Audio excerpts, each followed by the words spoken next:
"I'll behave," said Joan. "Now just you behave. I'll only be gone 2 weeks, so I expect the house to still be standing when I get back. Be careful and just remember that I love you more than anything." With that, Joan grabs Richard's head and pulls his face to hers for a long, deep kiss. "Come on, we haven't got all day to sit here and watch you two slobbering all over each other. We've got a plane to catch and men to chase." Richard and Joan both turn from their kiss and look at Joan's younger sister, Brenda, sitting in the van making a kissy face at them. Joan mouths the word witch, and Richard just rolls his eyes. "Bye, hon. I love you too." Joan gets into the van next to her sister and blows Richard a kiss just as the driver closes the door. The driver gets in and they pull away, leaving Richard standing in the driveway, waving at them and muttering, "Damn, I thought they would never leave." He turns and starts back toward the house, thinking about his marvelous plans. "I've got a heck of a lot of work to do over the next few days, but boy, is it going to be worth every aching muscle. When she sees what I've done to the bedroom, she's going to jump on me right there without ever unpacking. We're going to break in that new mattress for the whole weekend, again and again and again. God, I am going to be sore, but it will be worth it. Well, let's get to work." Once in the house, Richard goes to the kitchen and calls his son. "Hello," comes Mark's deep, slow growl over the phone. "What time is it? What day is it? Wake up and grab your stuff. We've got a lot of work to do and it's almost 11 o'clock, Richard barks back. "Is that AM or PM? It's obvious from the slurring and the deepness of his voice that he's just waking up, but Richard keeps at him. "It's Sunday. Don't think. Just be here by noon. Get some coffee, eat something, and get your butt over here. We've got to get everything moved out today and the painting prep work done before dinner." "'Kay," is the only reply before the line goes dead. Richard hangs up and goes into the garage, getting the boxes of supplies that will be needed for the prep work.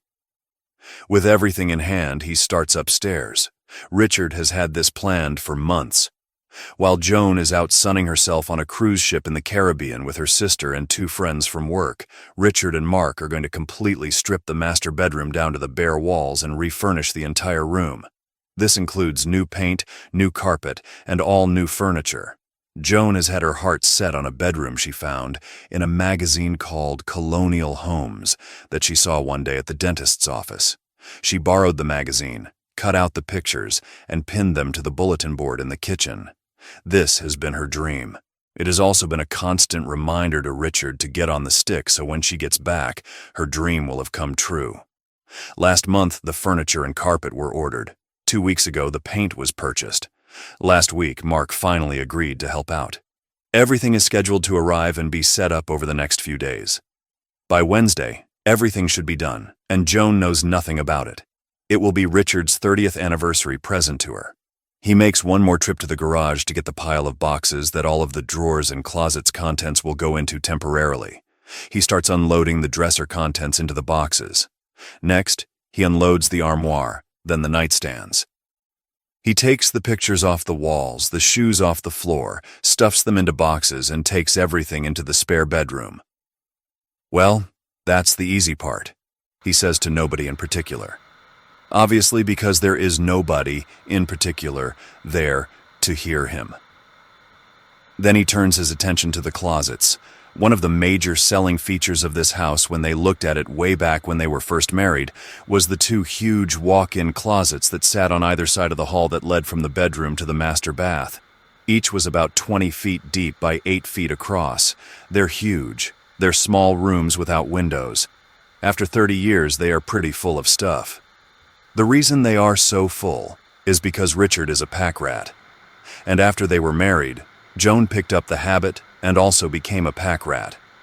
Now, being a pack rat has its advantages sometimes, but other times it's just crazy, bordering on obsessive.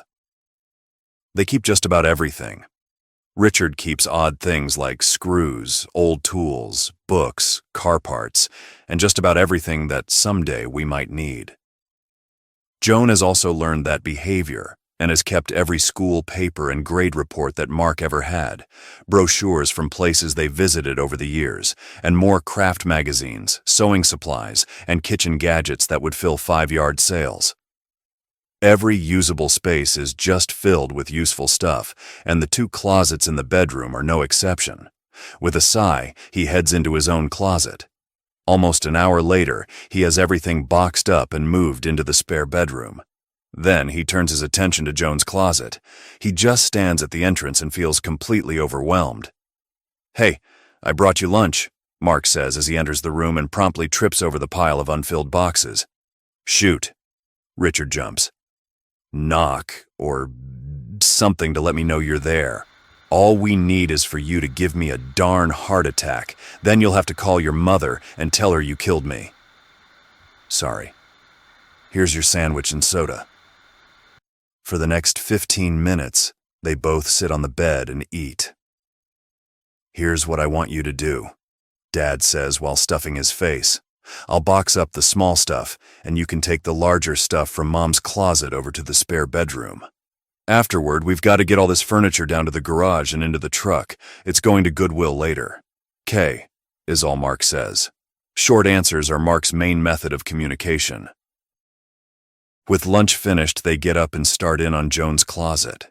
Richard packs up the clothes on the shelves, the shoes and other clothes on the floor, the pile of stuffed animals in the corner, and the miscellaneous small odds and ends around the room.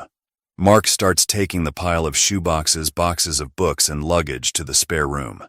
Mark grabs a small case from the far corner of the top shelf that was hidden behind a bunch of shoeboxes and says, "Hey, what's this?" Richard looks at it and says, "That's a cosmetics case that went to the set of luggage that we got from your grandmother when we cleaned out her house after she died. I didn't know we even had any of it anymore." He takes the case and looks at it, saying to Mark, "Look, they don't make stuff like this anymore. It's real 1950s, solid, indestructible, beige, and boring. It went with the 8-piece Samsonite luggage set that was old when we got it. I think we gave it to Goodwill years ago. I wonder why we still have this piece." Richard tries to open it, but both latches are locked. "We'll just put it with the other junk in the spare room." It takes a good 2 hours, but the closet is finally empty. After a short break, they start taking apart the furniture and trudging it downstairs and into the garage. By the time the room is completely empty, they are both tired and hungry. Since it was getting close to dinner time, Dad gives Mark $20 and sends him to Luigi's to get a pizza. There is already beer in the refrigerator, so dinner is all set. After pizza and a couple of beers, Mark says he has to go because Brandy has planned something or another, but he can't remember exactly what. He just knows that he had better be home by 7 o'clock. His wife has a bit of a temper, and Mark has learned not to stir it up. 5 minutes later, he's gone. Richard cleans up from dinner. How hard is that? Pizza box and napkins in the trash and beer cans in the recycling bin. Soon he's back in the bedroom, starting the prep work needed before painting can start. By 9 o'clock, the taping, plastering, and sanding are complete. The outlet covers are removed and the tarps are laid out to protect the carpet that will be in the trash in 2 days. But that's the way Richard is. Sunday's work is done. He gets another beer from the refrigerator and plops himself in his lounge chair in front of the TV, and after only 1 sip of the beer, he's sound asleep. Monday, October 4th, 2010. Mark actually shows up at 7 o'clock as he promised. This time he rings the bell to prevent any heart attacks, and Richard stumbles from the lounge chair to the door. "Darn, you're early." "Actually, I am not. I said I'd be here at 7 and here it is 7. Where's breakfast?" That's the Mark everybody knows and loves. Always hungry. Breakfast is poured into the bowl, milk added, and they eat. "Today is nothing but painting," Richard explained. "First we do the ceiling and then the walls. I'll cut in everything up high, and you can do around the floor. That'll probably take until noon. Then we start with the rollers. I hope Brandy doesn't have anything planned for you today because I'll need you to stay here until we're done, and it doesn't matter how late. We've got to be done today." "No problem. She'll be over at her mother's helping her do something or another. She won't be back until late." So begins a very long day of one of the most boring jobs any homeowner can do: painting. Monday ends much like Sunday did. Richard sound asleep with a beer in front of the TV. But this time, he took a shower first. Tuesday, October 5th, 2010. 6 a.m. is pretty darned early, but there at the door is the carpet installation crew. Well, actually, a crew of 2. There's nothing for Richard to do but stay out of their way. And besides, he doesn't speak Spanish. Breakfast today is the same fare as yesterday: delicious cold cereal.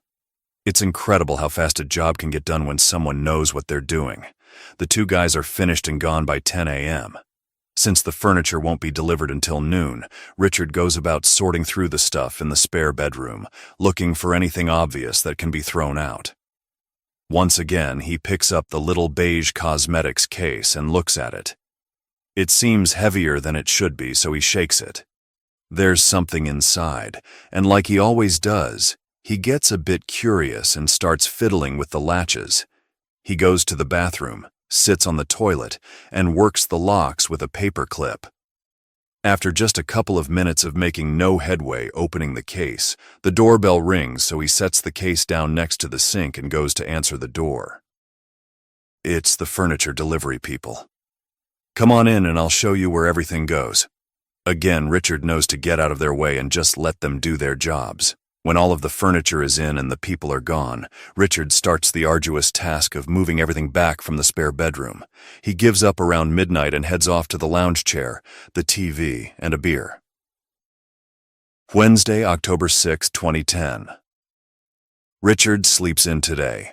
At 9 a.m., he takes the old furniture to Goodwill and stops at Denny's for breakfast. By noon, he starts on the final bit of cleanup. When everything is back in the bedroom, he does the one last item on the list, and that is to hang a large banner on the wall over the bed that simply says, "Surprise." Taking one final look around the room before he calls it a day, Richard finds a foot-long gouge in the paint along one wall that obviously was done when the movers moved the dresser into the room. Darn, that needs to be touched up. He gets the can of paint and a brush and spends a few minutes adding the final touch to the room. That's done. Now just clean up, take a shower, and have dinner. He goes into the bathroom to wash the paintbrush out. He's in a hurry to get something to eat and sets the brush on the side of the sink. It's not balanced properly and falls to the floor. Shoot! Which is a reasonable thing to say when you get paint all over the floor. He gets a rag and looks down for the brush and sees that it didn't hit the floor. It fell on top of the little cosmetics case. So he picks the case up and starts to rub the paint off, but instead is rubbing it into the faux leather top. Turpentine, that's what I need. And downstairs he heads with the case. A few strokes with a turpentine-dampened rag, and the case looks as good as 1950s new. He puts the paint and supplies away in the garage and comes back into the kitchen. You know what curiosity did to the cat? Richard was still wondering what's in the case. Maybe he should take a clue from the cat rhyme. But instead, back out into the garage, he goes to the workbench and gets a big gallon jar off of the shelf. It's full of old keys, just one of the many jars of useful stuff he has amassed over the years. He dumps it out and starts sorting through them, looking for an old square key that he remembers fit the Samsonite luggage. Darned if there isn't one in here, he again says to nobody. Now, sitting at the kitchen table, Richard puts the key into the left lock, turns it, and the latch pops open. Then he puts the key into the right lock, turns, and it too pops open. Lifting the lid, Richard doesn't know what to expect, but he's just like a little kid with a new box filled with toys. Each item inside will be a new adventure. But the adventure in this little beige Samsonite cosmetic case is something that Richard could have never in a million years expected. On top is a large, bulging manila envelope. He pulls it out and looks at the front. It's addressed to Joan. The return address is an A. Stevens from Seattle, Washington. Looking closely at the postmark, he sees that it is dated September 15, 1991. That's almost 20 years ago, and it's unopened. He sets the envelope aside on the table and looks underneath. Now on top of the case is a blue pile of cloth. Richard picks it up and sees it fall out into a bikini. He smiles at it. thinking of what Joan would look like wearing it. After setting the bikini on top of the manila envelope, he pulls the case closer and looks down into it. What he sees on top makes his heart skip a beat. His jaw drops, and all of his senses just seem to shut down. He's staring down into the case at a 3x5 picture of Joan and some man sitting at a dinner table kissing. Time passes. It seems like an eternity, but is probably only a few seconds. Mechanically, he reaches in and picks up the picture. Now his hands start to tremble. His mouth is dry. He sees the picture, but his mind can't make any sense of it. Why is my wife kissing some man? And who the heck is he?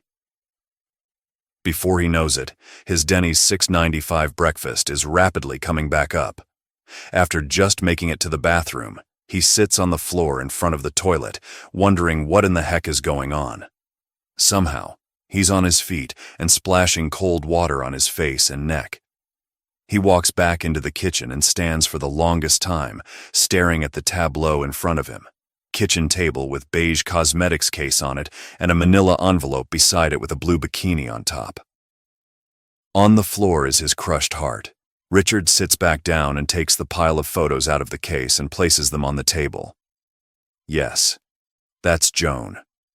Her head is turned to the man, and her lips are on his, but her eyes are on whoever is taking the picture. The man is a mirror image of Joan. Without thinking, he turns the photo over and looks at the next. It is an old Polaroid of the same man standing next to a door without a shirt. Turning to the next, he sees the same man in a close-up of his face. Next, he's lying on a bed, asleep. The next picture is of him from behind, nude. The next picture is of him sitting on a bed with his legs crossed, nude. Looking at all of the pictures, Richard sees that they are all of the same man, some at a formal banquet dinner, some on the beach next to a fire, one waving in an airport, and the last is of him driving a car and laughing. The more intimate ones are old Polaroids, and the rest look to be 35mm stock. He puts them down and just stares at them, wondering, what the heck? Richard looks into the case and sees a woman's white silk scarf wrapped around something and tied with a red ribbon. He takes it out and unties the ribbon. What he finds are a handful of letters. They are all written to Joan and addressed to her at work. They have postmarks from 1989 to 1991. He takes the one with the earliest date, pulls out the letter, and starts to read. June 22nd, 1989. My dearest Joan, it's only been 1 month, but God, how I miss you. I miss your beautiful voice. I miss your tender touch. I miss your sweet, soft lips. But most of all, I miss the warmth of your body next to me in bed. God, I love you. Did I say I miss you? It only whetted my appetite for you when we talked on Tuesday. I'll do exactly as you wish and only call you at work and only send my letters there too. I don't want any unhappiness for you. Just so long as you still want me, I am a happy man. I've enclosed one of my business cards so you can have my office address and phone number so you can call or write me as often as you want. San Diego is everything I ever wanted except that you aren't here with me. My position in this medical consortium will allow me to see patients and at the same time pursue some research in areas of interest. They are even encouraging me to write some scholarly papers. I couldn't have asked for a better place to be. As soon as I am settled here, I'll need to come back to see my parents to help sort through a lot of the stuff we left behind. When I do, I want us to be together. I'll take whatever I can get. A minute, an hour, a whole day. I just want to make love with you again and again and again. I'll never get enough of you. I'll call you to let you know when we can be together again. Please think of me sometime at night, and I'll think of you. Maybe our thoughts will link up in the cosmos somewhere, and we can be one again. With all my love, Tim. Holy crap, Richard says at the top of his lungs. That witch had a lover. He throws the letter on the floor and just sits staring into space. His body is numb, but his mind is racing at top speed with 1,000 questions, and they don't have answers. The only way to know what's going on is to go over everything in this darned case, he thinks. Then maybe I'll know whether I've got a life anymore or not. He picks everything up and takes it into the living room and sets it in the middle of the floor. He then drops onto his bottom next to it. Just look at all of that junk. Joan is just as much of a pack rat as I am. He starts pulling things out of the case. The first thing out is a blue felt jewelry box. Inside is a gold heart-shaped locket on a gold chain. I've seen that before, he thinks. He quickly gathers the pictures and scans through them until he finds the one at the fancy dinner. Joan is wearing a V-necked black dress, and the locket is right there above her cleavage. He pulls out 2 napkins, and one has "I love you" written on it. This is not Joan's handwriting, he thinks. The other has a telephone number on it. Out comes an invitation to an awards presentation in Chicago for November 12, 1990, that says Dr. Timothy Dahl and guest. Somebody scratched through the "and guest" part and wrote above it, "My love." There is a dried red rose in a plastic bag, Dr. Dahl's business card, a small glass Waterford crystal figurine of a whale's tail coming out of the water. There are brochures from the Greenbrier Hotel, another from the Plaza Hotel in New York, a swizzle stick from Antonio's restaurant, a hotel menu from the Ritz-Carlton in Chicago, lots of matchbooks from different hotels and motels, some nearby and some far away. There are receipts from hotels, airplane boarding pass stubs, a wine bottle cork, a hotel room key, a pair of men's sunglasses, a man's handkerchief with lipstick on it, a California road map with the California Coast Highway highlighted, a black velvet sleeping mask, a 1988 wallet year calendar with 2 days a month each month circled, a couple of seashells, several pins and pads of paper from various hotels, some 35mm film strip negatives, and a rolled-up empty tube of KY jelly. What the heck does all of this mean? Richard grabs the large manila envelope and tears it open. Inside he finds another collection of letters and pictures all bound with a rubber band. The pictures are of Joan. Some are Polaroids. The first Polaroid is of Joan naked from head to toe, striking a pose on a balcony. The second is a nude close-up of Joan, showing her from the waist up with a particularly beautiful smile. Richard's stomach is starting to erupt again after seeing Joan naked in these pictures, but it settles down before he has to rush to the bathroom. The rest are of Joan and this man at the formal dinner. Joan looking over a cityscape at dusk, Joan in the passenger side of a moving car laughing, and Joan on the beach wearing the bikini that is now sitting next to the case. It's not getting any easier seeing these pictures either. Richard looks at the letters, and they are all addressed to Tim Dahl in San Diego and postmarked from 1989 to 1991. He takes the one with the earliest date, pulls out the letter, and starts to read. June 25, 1989. Tim, my love, you can't imagine the pain I felt when you told me that you were moving to California. I died right there. I can't let you go. I love you too much. I know that the move is important to you and your family, but I am a selfish witch and don't want you to ever leave.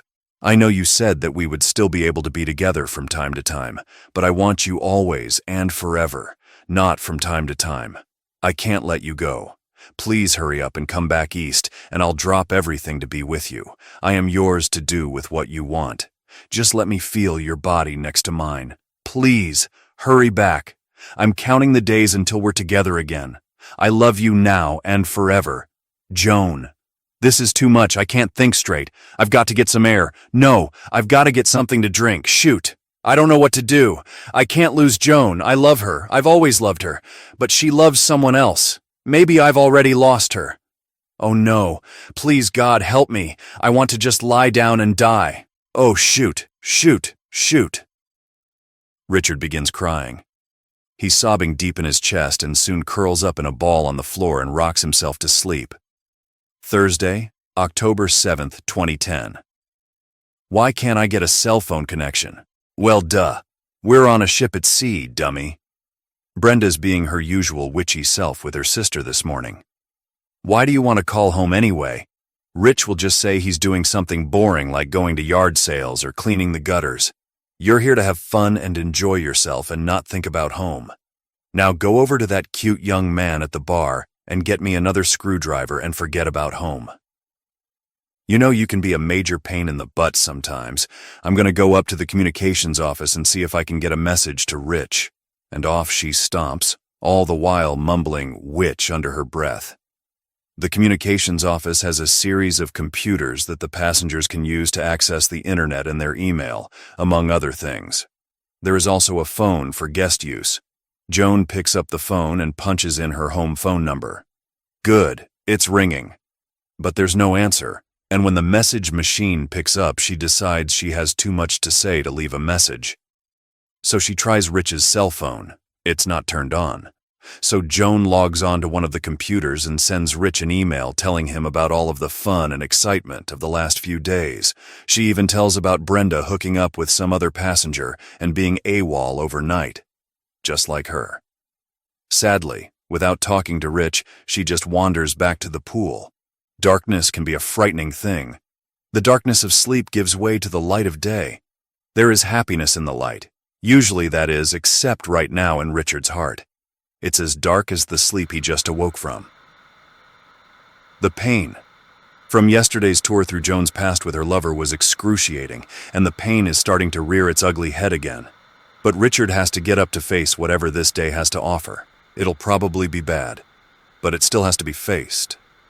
Sitting up on the living room floor, Richard realizes that he slept on the floor all night and awoke among the contents of the little cosmetics case. He is stiff and hurting in places that he didn't know he had. He gets up and stumbles into the bathroom for his morning pee. He returns to the living room in a daze and looks down at the mess on the floor. His eyes rest on the nude picture of Joan. He says to himself, "That's from her babe period." Richard and Joan have known each other since high school. Richard was mostly invisible to everyone in school. To everyone but Joan, that is. She saw him and liked what she saw. What she saw was a young man of average height, 5 feet 10 inches, and weight, dirty blonde hair, glasses, and a dry, quick wit. Everybody would say that he was not handsome, just average looking. To everyone else, Richard, or Rich as she called him, was average. But to Joan, he was remarkable. She loved him from their first date in their senior year. Now Joan was almost as average as Richard. She was short, about 5 feet 2 inches, wore glasses, and had wavy, dark brown hair that cascaded over her shoulders. Joan was, and still is, somewhat overweight. Her weight may be what turned off a lot of potential boyfriends, but Rich didn't see her as fat. He thought she was soft. Her heart-shaped face and sharp nose made her face seem too small for the rest of her body, and that made her look all the heavier. But the most remarkable single thing that Richard just couldn't get enough of was Joan's beautiful eyes. They were sparkling green with flecks of gold. When they looked into his eyes, they could touch his soul. When Joan first looked into Richard's eyes, something erupted inside. They dated continuously throughout their senior year and on into college. They both went to the local community college for 2 years and on to a nearby university for the remaining 2. Richard studied computer science, and Joan studied laboratory sciences. They graduated in June and were married the last Sunday in October. Richard went to work for the local county government, and Joan started as a lab technologist at a nearby hospital. Within a few years, both were moving up in their jobs. Richard was made the head of a group of programmers, and Joan was promoted to manager of the hospital laboratory. They bought their first house, a fixer-upper, but at least something they could afford. Both wanted children, but also wanted to be as financially stable as possible before they started a family. Soon, they were as ready as they could be. Their son Mark was born 5 years after they were married. Joan took a short maternity leave and then had Mark enrolled in the hospital's daycare center. She could see him at lunch, and any time she just felt the need to be with him. Mark stayed at the daycare center until he was old enough to start public school. During that time, Joan entered what Richard lovingly called her babe period. Joan started going to Weight Watchers and lost a large amount of weight, maybe 50 pounds or more. She was soon around 115, 120 pounds.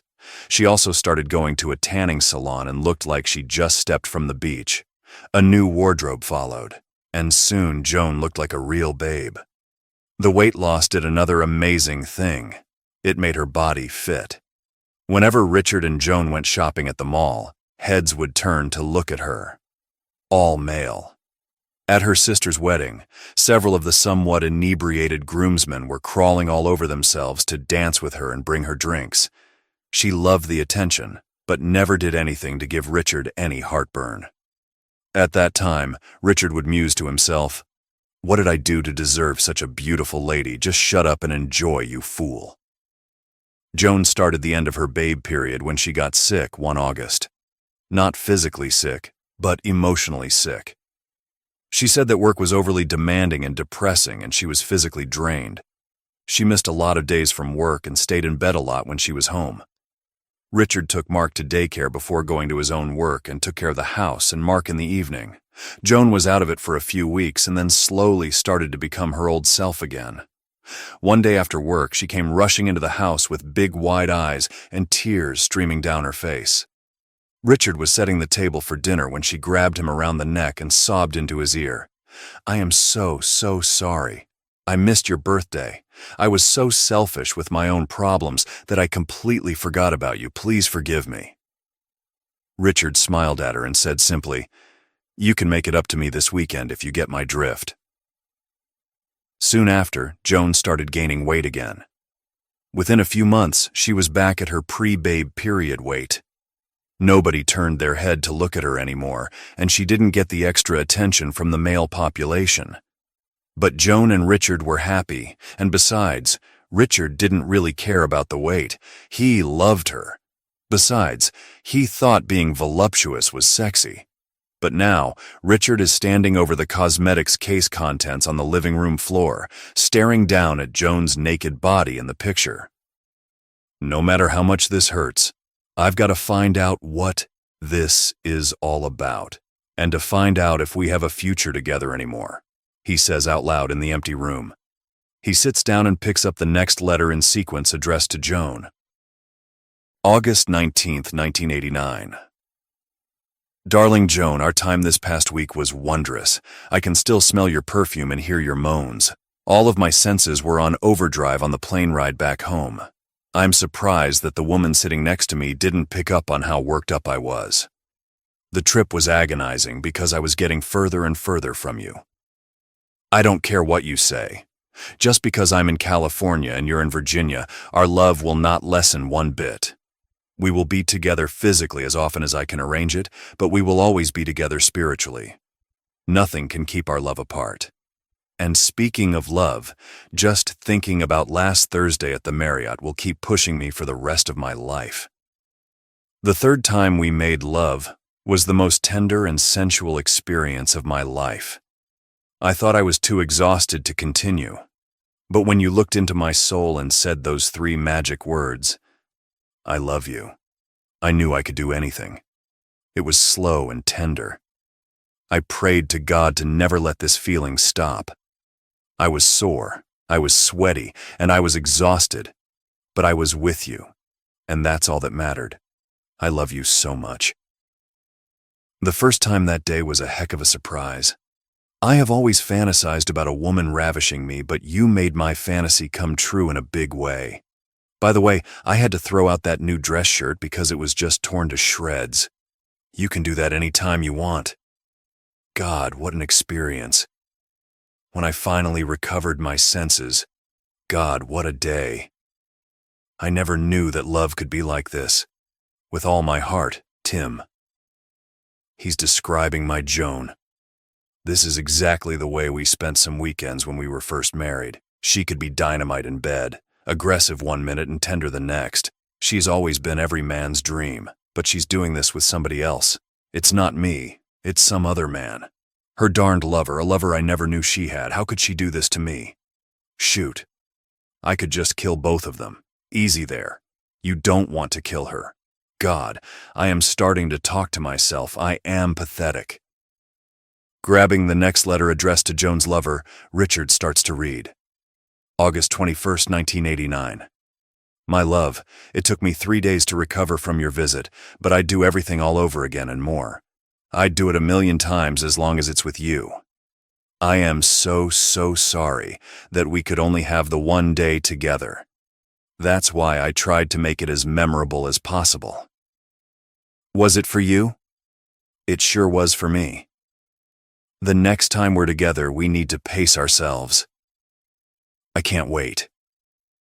When are you coming back? It's all I could think about, waiting for you to arrive. When you shut the hotel room door, all hell broke loose on my head. I didn't plan it. It just happened, and I am extremely happy it did. Want to do it again sometime? A lot of that was tears of joy. I was crying because I never wanted it to end, but I knew that it would. When I looked up into your beautiful face, I could see your love for me, and that made me cry all the more. God, I can't get enough of your love. When driving home that day, I was thinking about my crazy, mixed-up life. On one hand, I've got the perfect marriage, home, child, and career. On the other hand, I've got you. I have two men in my life that I love more than life itself. When I am with you, nothing else exists. When I am with my husband, nothing else exists. I can't imagine living without either of you. I must have both of you. I will not do anything to hurt either of us or our families, but I just can't come to grips with everything. I've got two men that I love equally and will do anything for. Either I am the worst woman in the world or the luckiest. I'm so confused. You will always be in my heart. You will always be in my life. I want you always in my bed. I can't live without you. You are my love. You are my lover. You are my life. Joan. Jesus Christ, she's confused. I'm totally confused. She says that she loves me and some jerk at the same time. Is she nuts? Or am I missing something here? What's next? Is she going to say that she wants to have his baby? Oh no. What if she already did? What if Mark is really his son? The only thing I can do is just keep reading. For the rest of the day, Richard reads each of the letters. Occasionally, he gets up and paces the room or walks outside for some fresh air. A couple of times he just sits and cries. Life as he knows it has come to an abrupt halt, and he's still reeling with the knowledge that his lovely wife of 30 years has kept her lover a complete secret from him all these years. He turns his attention to the other papers in the box and sees the evidence of their rendezvous in various hotels and motels, and of the lab conventions that she supposedly attended. There are receipts and matchbooks from some places they stayed, all the stuff of a typical pack rat. When he finishes and is just about to put everything back into the cosmetics case, he notices another letter sitting along the front edge of the case that he hadn't seen before. It's different in that it's addressed to Joan, but it comes from the same A. Stevens that the manila envelope is from. He reads, August 14th, 1991. Joan, my name is Anna Stevens, and I am Tim's sister. I found your letter to Tim, read it, and was amazed, to say the least. I could never have imagined that Tim would be having an affair, but it's obvious from your words that it's been going on for some time now, probably since before he moved to California, and that you love him deeply, and he loves you too. I have a bit of sympathy for you for my own personal reasons that I won't go into, and that is why I am writing this letter now. Tim died in a car crash last week. Some kid in a stolen car ran a stop sign and hit Tim's car in the driver's side door at 90 miles an hour. He died instantly. We had his funeral yesterday. I've enclosed one of the service cards for you. I have been helping Ellen get Tim's affairs in order and will soon be sorting through his personal belongings at home in his office. I want to save Ellen any more heartache and will try very hard to prevent her from knowing about you.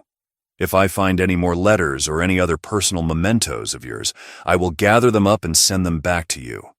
Please understand that I harbor no ill will toward you, but I will do everything in my power to prevent your affair with Tim ever coming to light.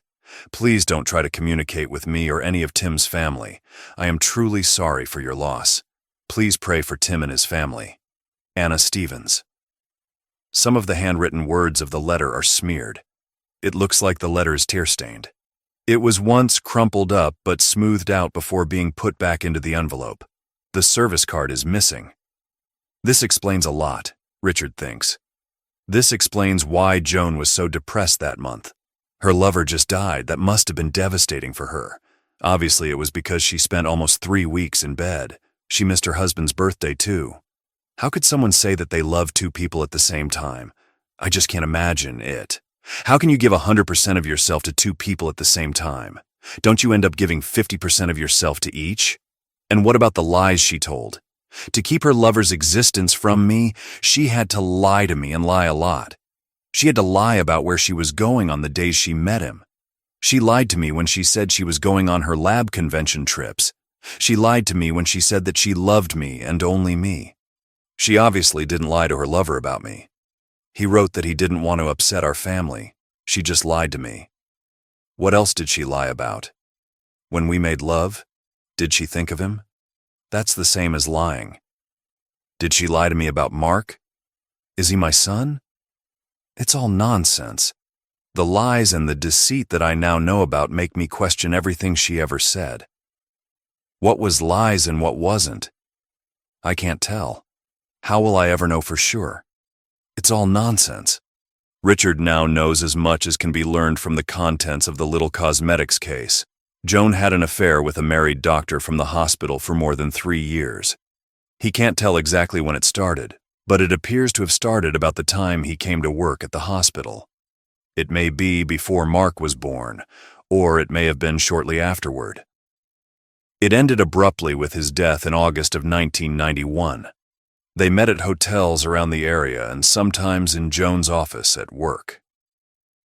After he moved to San Diego, they met every few months, either at a hotel near home when he would come back to visit his parents, or they went away together for a few days. On their out-of-town rendezvous, Joan would say that she was going to a laboratory conference. They went away to Roanoke, Chicago, New York, San Francisco, and possibly other places. Nobody else knew about them. They said that they loved each other very much. Both seemed conflicted about their relationship and how it could affect their families, but neither of them wanted to break it off. Richard looks to the front window, and it's dark outside. The clock says 10 p.m. He has been there all day, reading and thinking. "I need to take a walk," he says. So outside he goes into the night air, confused, hurt, and alone. Not even bothering to lock the door behind him. Friday, October 8th, 2010. Darn it, where is he? When the answering machine picks up, Joan leaves a message this time. "Rich, where are you? I tried to call yesterday, but your cell phone was off, and I didn't want to leave a message because I've just got too much to tell you, so I sent you an email. Are you there, hon? Please pick up. I'll call again this evening." Darn it. Be there, or I won't come home at all. I'll just stay on this ship with all of these cute young guys and go round and round the Caribbean. Please be there. I miss you and I love you. This is the longest time I've ever been out of touch with Rich since we've been married, Joan thinks. I am beginning to get a little worried. If I don't talk to him tonight, I'll call Mark and see what's up. Now let's go see if I can find that witchy sister of mine. Joan. Hon. Where are you? Oh no, it's the answering machine. Richard listens to the message as it's being recorded. She says she loves me and misses me. Yeah, right. Liar. Witch. He falls out of the lounge chair where he slept and stumbles into the bathroom. While peeing, he hears Joan's voice in his head over and over. "I miss you and I love you." "I love you too, you two-timing witch," he answers back. "But I can't ever believe another word you say. You hurt me. I can't go on like this. I've got to figure out what to do." Okay, so that's my job for today. Figure out what I am gonna do. Now that that's settled, Richard shakes and looks at himself in the bathroom mirror. "God," he says out loud. "You look like death warmed over. You haven't showered or shaved in 3 days, and I don't remember eating since Denny's. That's the first order of things." So after a hot shower, shave, and a hearty breakfast of cold cereal, Richard sits down at the kitchen table and starts thinking about the future. An hour later, he has the outline of a plan and gets a pad of paper to start making a list of things he needs to do. The first order of things is to see if Mark is his son or not. He goes into the den, opens up his laptop, finds a site offering a home DNA testing kit, and orders it to be shipped by overnight mail. The entire list will take a few days to accomplish, but Joan won't be back until next Friday, and he has a week. So there's time. I've just got to keep from thinking too much and getting depressed. I'll just do every chore around here that I've been putting off. That should keep my mind occupied today. And he begins.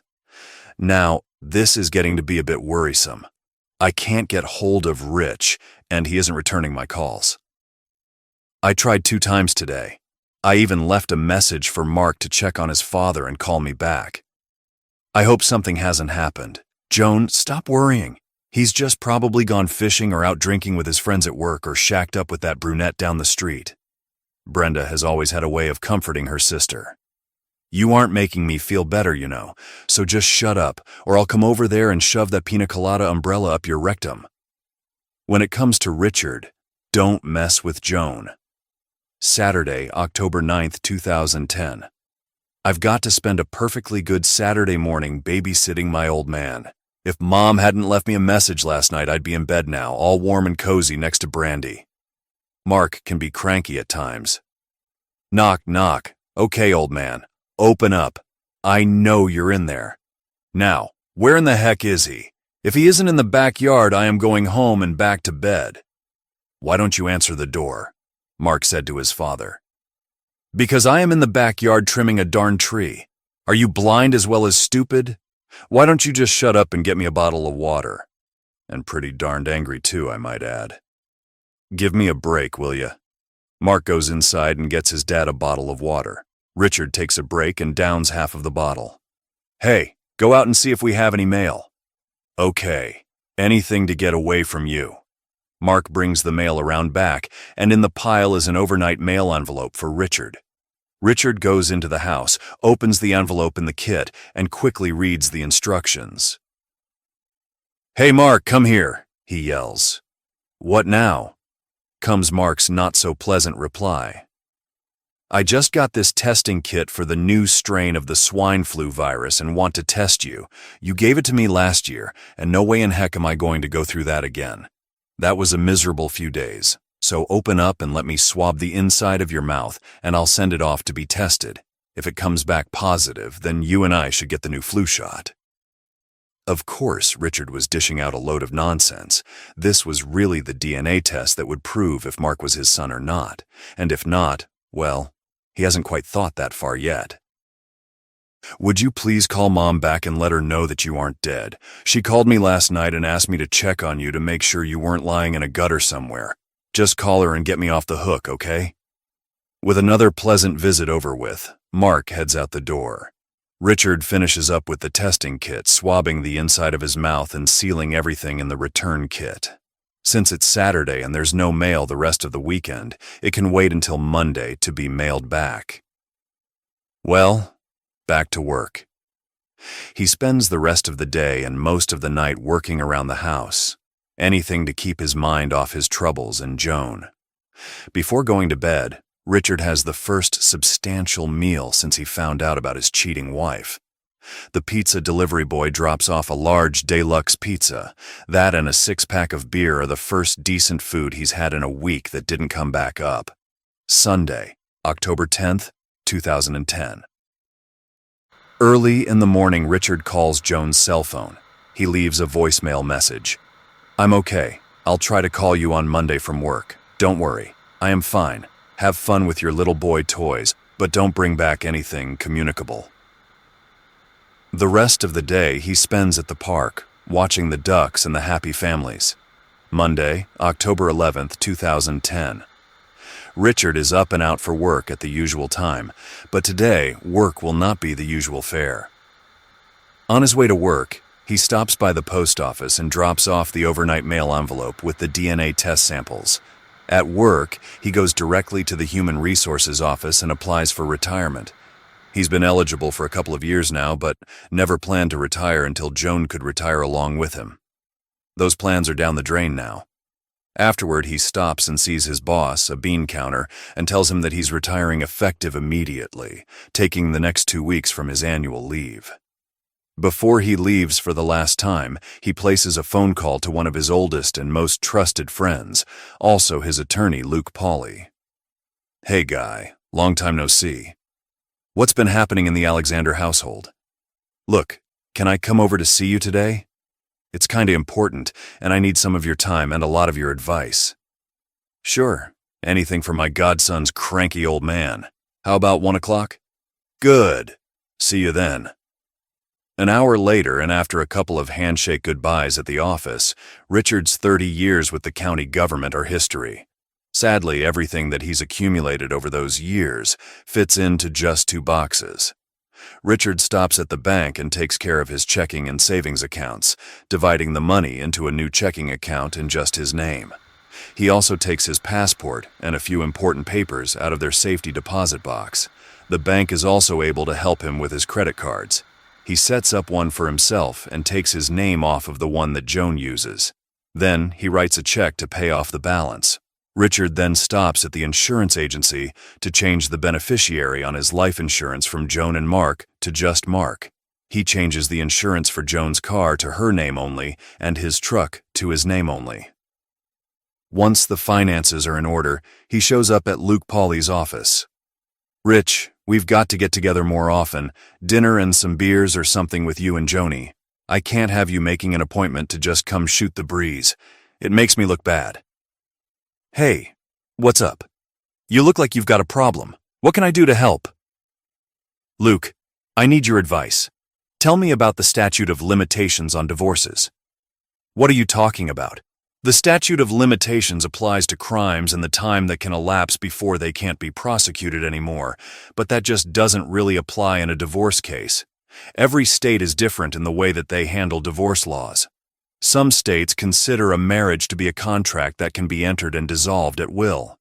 Other states still have laws on the books that say the dissolution of a marriage can only come about when a crime has been committed. Adultery is considered a crime in a lot of states." "Why are you asking?" "Luke, if Joan did something a whole lot of years ago and I didn't find out about it until now, has too much time passed for me to do anything about it? I mean, are there a statute of limitations on adultery?" "Adultery? Nonsense. No way could Joni commit adultery. It's just not in her nature." "What's going on, Rich? Tell me as a friend before the lawyer in me kicks in." For the next hour, Richard dumps everything he knows on his friend. At the end, he even puts the cosmetics case on the desk. "What you told me is unbelievable. I can't imagine any better couple than you and Joni. There has to be another explanation. What do you want to do?" "I feel like the woman I married has cheated me. The only thing I can think of now is for you to write up divorce papers. I don't know what's going to happen when she finds out about them, but at this point, I don't really care. I just want away from all of this mess, all this pain." "It's not too late, is it? She did this almost 20 years ago, and there is no statute of limitations on her crime. As your friend, I say to talk to her and listen to her side of the story. Get into counseling. Do anything you have to save your marriage. Just work it out. You two are meant to be together. As your lawyer, I'll write up the divorce papers as you ask, but I won't like it. I'd recommend a 50-50 split since this state has no-fault divorce laws. Mark's too old to be an issue, and there isn't anything else to consider. Accept my will. Luke, I want you to change it so my beneficiary is Mark and take Joan out altogether. Again, as a friend I say talk to her and maybe get some help, but your lawyer will make the changes. Come back Wednesday and I'll have everything ready for you to sign. What are your plans now?" "I don't have anything concrete yet. I want to be alone for a while to think. Maybe after some time when the shock and pain have worn off I can talk to her, but for now, I just can't face her. I may be a fool, but that's what I've got to do. I'll call you when I've settled somewhere." Richard is not able to sleep in the newly redecorated bedroom. So later that night, he grabs a beer, turns on the television, and settles into the lounge chair for another night of restless dreams. He thinks about the next few days.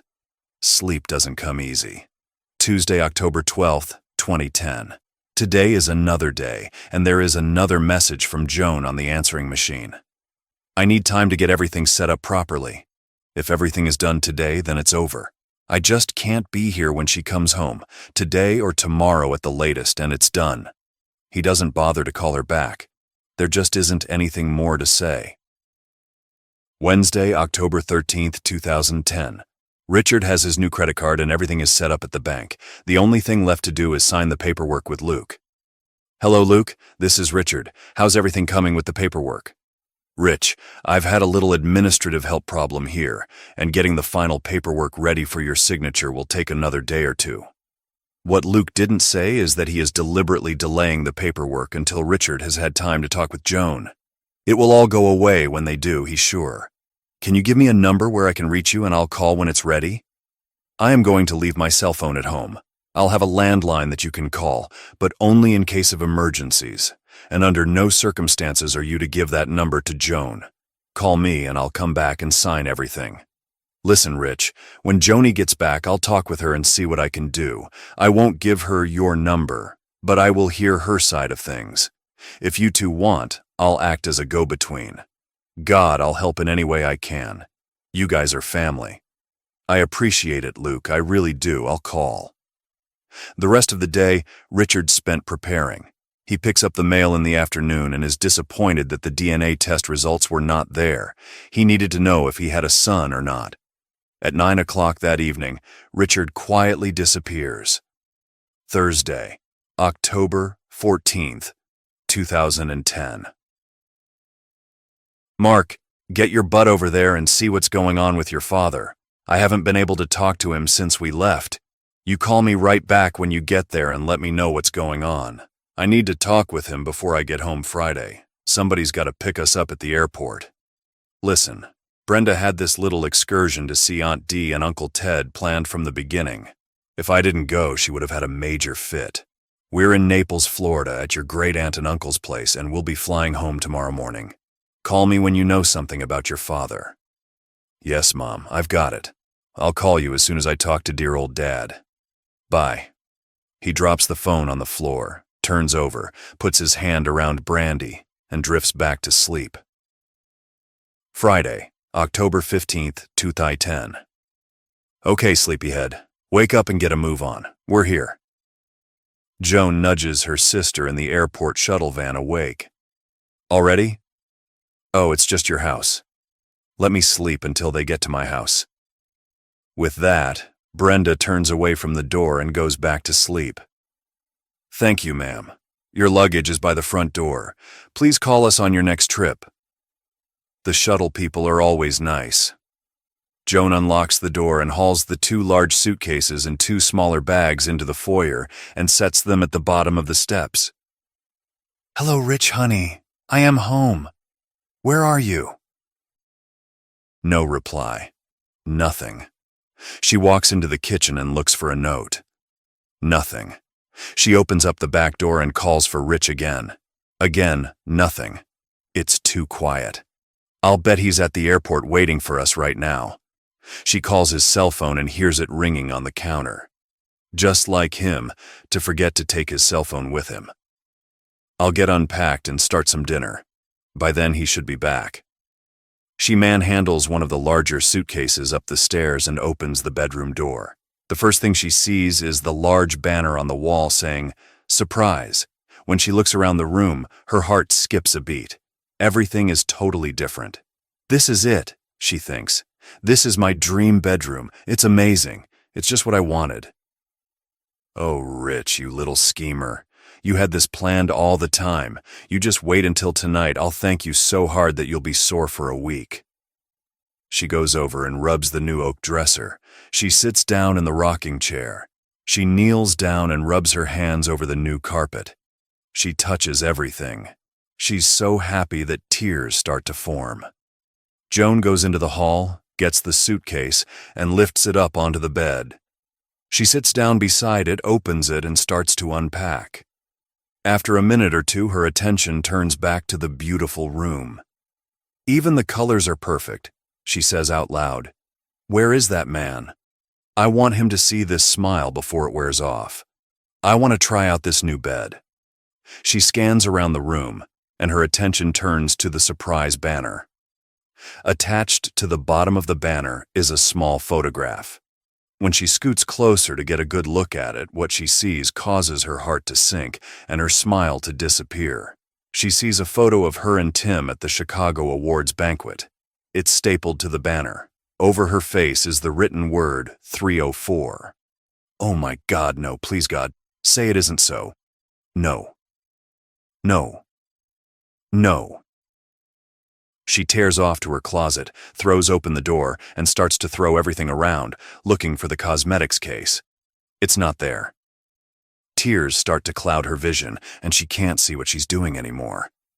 Quickly, she runs downstairs and looks in the living room, kitchen, den, and garage. No cosmetics case. Dejectedly, she goes back to the bedroom and sits down on the new bed and starts crying. Oh my God, no. Please don't say Rich found it. But he must have. Otherwise, how would there be a picture of Tim and me up there? Joan picks up the phone and calls Mark. No answer. She calls her sister. Again, no answer. She can't call Rich because his phone is downstairs. Now she's starting to feel desperate and quite alone. The tears are flowing down her cheeks now. She can't stop mumbling about Rich and the case and sobbing. After an hour of crying and wailing, Joan gets up and tries the phone again. She calls Mark, her sister, his phone at work, all of their friends, and nobody. But nobody knows where Rich is. She's close to panic when her sister shows up at the door. Now let's just be calm about this. He can't have gone too far. Have you called his friends? Has anybody heard from him lately? How about the ball game? Could he have gone to the ball game? Brenda's doing the best she can, but doesn't have the resources to give any comfort. Quite the opposite. She just makes Joan's tension that much worse. Joan just sits at the kitchen table crying. She can't tell Brenda what she thinks happened. Rich found out about Tim, the man she loved some 20 years ago, and went through the roof. He's gone and is never coming back. She never told anybody about Tim. At the time, Brenda was still a teenager and had a very big mouth anyway, so telling her was out of the question. None of her friends or co-workers knew about Tim and her, but all of that was so long ago. She couldn't tell anyone now because it would just stir up bad feelings. Joan's only choice is to sit tight and wait for Rich to come home or call. She sends Brenda home and promises to call her when Rich shows up. All day long Saturday, she wanders around the house crying and worrying. She talks to Brenda again, who advises she call the police. Joan talks to the police dispatcher, who tells her that she must wait 24 hours before she can report a person missing. Call back on Monday. Desperately, she calls the local hospitals and asks if there is anybody there named Richard Alexander. She feels a bit better when they say that there isn't, but at the same time more worried because she can't find him anywhere. She doesn't hear from Rich on Sunday either and spends the whole day in bed crying and moaning. Oh God, please send my Rich back. I'll do anything. Please, God, tell him to just call me so we can talk. I love him with all my heart, and it's breaking. Please, God, help me. On Monday, she makes the missing persons report with the police. An officer shows up at the house and takes a recent photograph of him, a full description, and leaves with the not-so-comforting words, "We'll let you know if we find out anything," which means that they'll call if they find his body. Monday's mail has an overnight mail envelope addressed to Richard. Joan immediately tears it open, hoping it might have a clue as to Rich's whereabouts. She finds a letter from the family DNA testing company stating that Richard and Mark are father and son. The additional pages show the common traits that each have that help to determine the parentage. This is all very familiar to Joan because the hospital lab used to do the same type of DNA testing to determine parentage. Joan ponders, why in the hell would Rich do a DNA test on Mark? Why would he think that Mark is not his son? Oh no. Is it possible? He must think that Tim could possibly be Mark's real father, but I didn't even meet Tim until Mark was 3. But Rich can't know that. Looking closer at the letters, she sees a note that says that these test results are also being sent to Luke Pauley, attorney at law. Now, Joan has a clue. She's got to talk to Luke. He'll help her find Rich. Joan picks up the phone and dials Luke's office. Hi, Joni. I've been expecting your call. God help me, Luke. Where's Rich? I came home and he's gone. He didn't leave me a note or anything. I am just so lost. I need your help. Where is he, Luke? Please tell me. Joni, I talked to Richard last week, and he was very depressed. I don't think he was thinking straight. I told him to talk to you, but he just couldn't face up to it. He's gone, and I don't know where he is. He gave me a phone number with strict instructions that I not give it to you. You understand? He also told me about the contents of your cosmetics case. Evidently, he read your letters and is convinced that you are, well, pardon the expression, a lying, cheating witch. Those were his words. He said that he just had to get away and think. Luke, it's not like that. I didn't cheat on him. I love him. Rich doesn't have all the facts. I am sure that when I explain things, everything will make sense. I just need to talk to him. Please tell me where he is. Joni, like I said, I don't know where he is. But I will tell you something very important, and I am breaking a confidence now. And if I get found out, I could get in a lot of trouble with the legal community. But you guys are family, and I'll do anything I can to help. Joni, Rich had me write up divorce papers. He hasn't signed them, but I wrote them up. When he comes in or calls me, I'll let you know, and you two can get together to talk before I let him sign anything. Joni, you understand what's going on. Please talk to me. There was a long silence on the telephone, broken only by Joan sobbing. Please, Luke, call me when you hear from him. I am desperate. Please help us. And she hangs up. The rest of the day, Joan spent crying and praying. 10 days later, Luke is a dear friend. I just wish that he hadn't played his lawyer games with me. I could have found out where Rich was a long time ago. He said he wouldn't give me Rich's phone number, but when I had Mark call him and ask him for the number, he gave it to him immediately. When I got it yesterday, I recognized it as Aunt Mary's place. Joan arrives at Aunt Mary's place. It's around noon. Aunt Mary was Richard's great-aunt. She was quite a character in her day. She was educated at one of the finest universities in France. She was a world traveler, a nature lover, a poet, and put 3 husbands in their graves. She was in her 80s when she succumbed to a particularly aggressive form of cancer. All of her worldly possessions were passed on to her children, all except her lake house. She always had a soft spot in her heart for Richard and was determined to give him the same peace and relaxation that she found so often by the lake. Richard and Joan inherited the house and visited there 1 or 2 times a year to relax. When they weren't there, it was used as a vacation rental home. The house is nothing remarkable. It's a 1920s-era white clapboard bungalow. There are 3 bedrooms and 1 bath. The most remarkable feature of this particular bungalow is the long wraparound porch.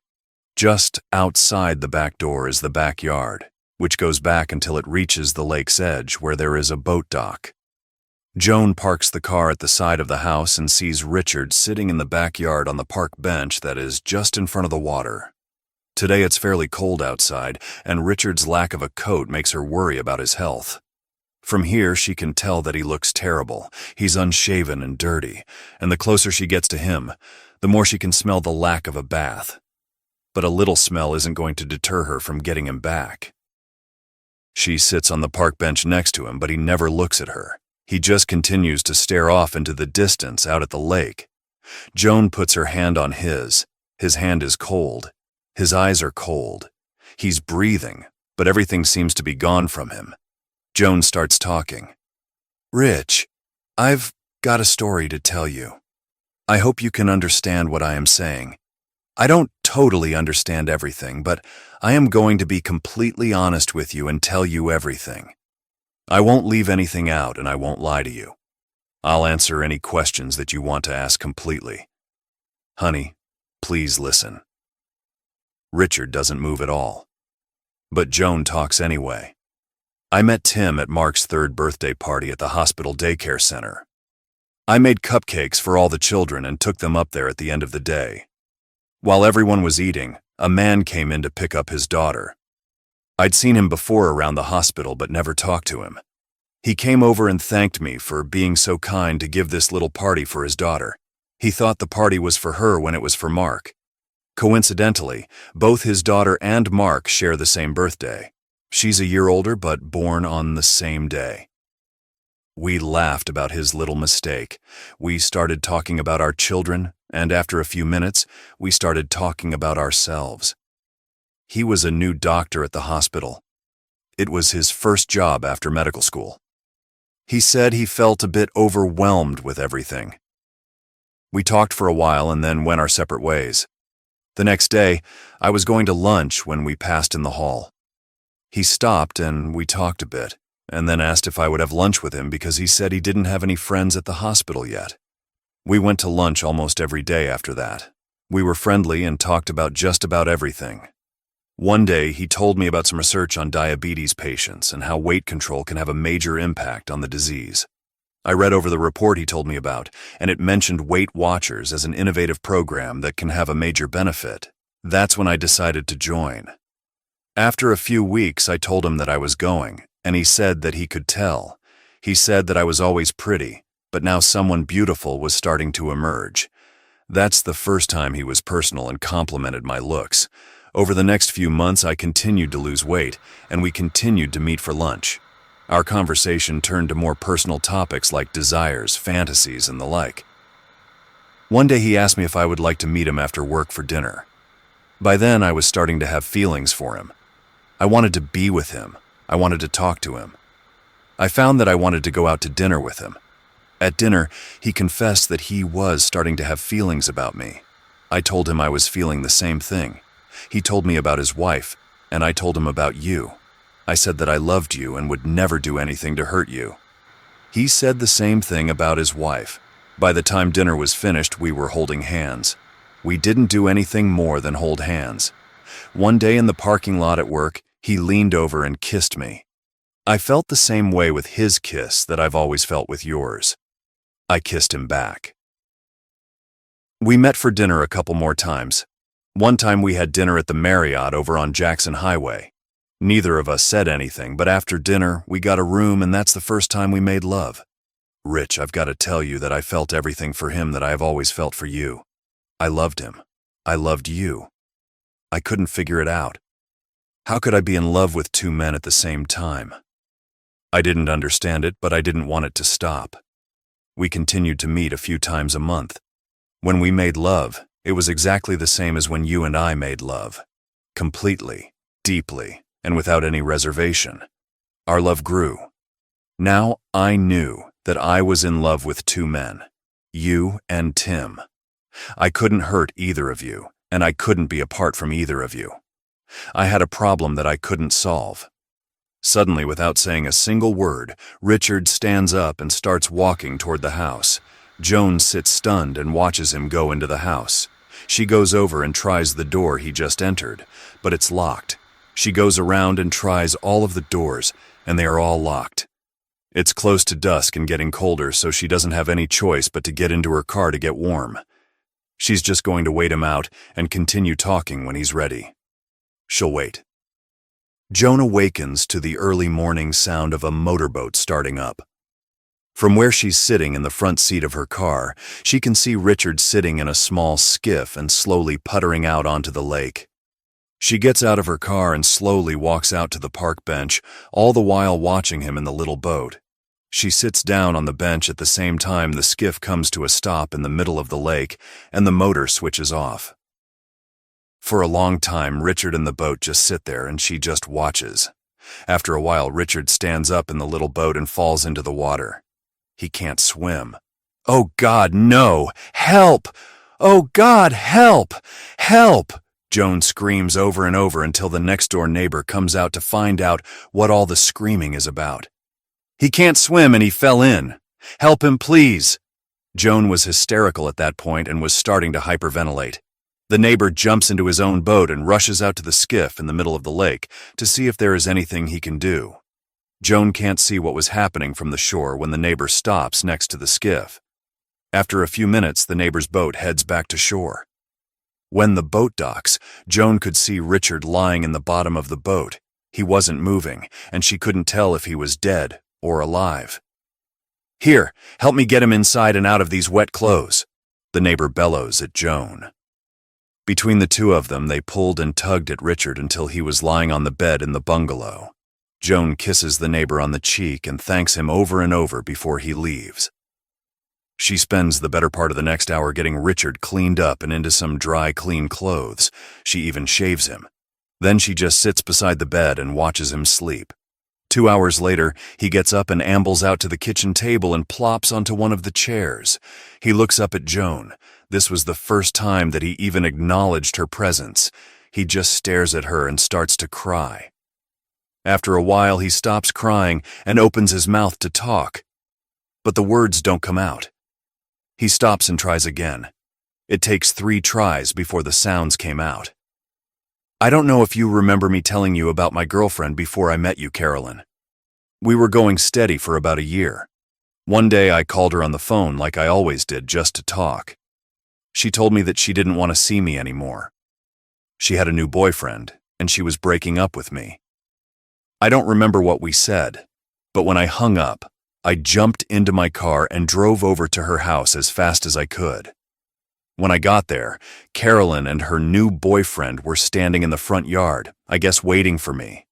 I looked at her and she had a worried look on her face, but I went right up to him and got nose to nose with him. He said some nonsense, and Carolyn gave me a pleading look that I interpreted to mean not to hurt him. So I backed down. I just stared at him with hate in my eyes. Eventually, I turned around and walked to my car. I could hear him laughing at me as I walked away. Carolyn never said a word. That hurt like hell. A couple of weeks later, I was getting out of my car at the drugstore when I saw Carolyn's new boyfriend going in too. I reached back into my car and got the fat end of a pool stick that I kept under the front seat and hid it behind my back. My intention was to beat the living crap out of that jerk using that pool stick. When I was about 10 or so feet from him, he saw me, but I was suddenly face to face with Larry Oliver. Larry was a guy from the neighborhood who was a few years older than me. He got in trouble with the cops from time to time, and my mother didn't like him. I don't know why he took a liking to me, but whenever he saw me, he was my best friend in the world. I don't remember what he asked me or what I said back, but I distinctly remember what he said to me at the end. He said something that was absolutely life-changing. He said, "There isn't a girl in the world worth doing what you are thinking of doing." I looked at Larry, then at the stick in my hand, then over to Mr. Jerk, and for the second time, I turned around and walked away. I believed what he said to be true until the day I met you. Larry was wrong. There are women in this world worth dying for, worth killing for. You are one. After a long pause, Richard continued. Today, out on the lake, I was holding onto the side of that boat when the story of Carolyn and Larry came back to me. Once again, I realized that there are women in this world worth dying for, worth killing for. You. But to kill myself because of what you did was wrong on many levels. Today, I backed down again. I wanted to live. I wanted to live for you. I wanted a chance to talk to you. I don't know anything anymore except that I can't leave this world without at least finding out why I am going. I need to talk to you. Another long pause, and Richard puts his head down on his arms on the table. Joan comes over behind him and puts her arms around him. Joan quietly cries while Richard just lies there. After a very long time like that, Richard sits up, looks into Joan's eyes and says simply, "Let's go home." 2 months later. Things haven't been normal between Joan and Richard. They live in the same house, but things are different. Everybody can see that. Joan sleeps in her new, beautiful bedroom, and Richard sleeps in the spare room. Richard is more subdued, and Joan seems to always be walking around on eggshells. They have not talked yet. Brenda doesn't dare to come over because both of them will no longer tolerate her nonsense. Mark will only come over for short visits, and only when someone offers him dinner. Every weekend, Richard goes to Aunt Mary's house and spends time fixing up the place and puttering. All while he's gone, Joan is on pins and needles, worried that Richard will try to kill himself again. But today is a special occasion. Today is Mark's birthday, and he and his wife are over for the usual cake and presents. When it's Richard's turn to give Mark his present, he turns and goes into the garage. When he comes back, he's carrying the little cosmetics case and places it on the table. He also places the copy of the DNA test report on the table. Joan is horrified and worried about what Richard is planning to do. All Richard says is, "Mark, Your mother has a story to tell you. It will be hard for her, but she has a lot to say, and you may not want to hear some of it. But pay attention and listen carefully. I already know most of it, so I'll be going out. I'll be back later." With that said, Richard turns and goes out the door. Joan turns and runs from the room, hysterical. All Mark and Brandy can do is just sit and watch the drama unfold.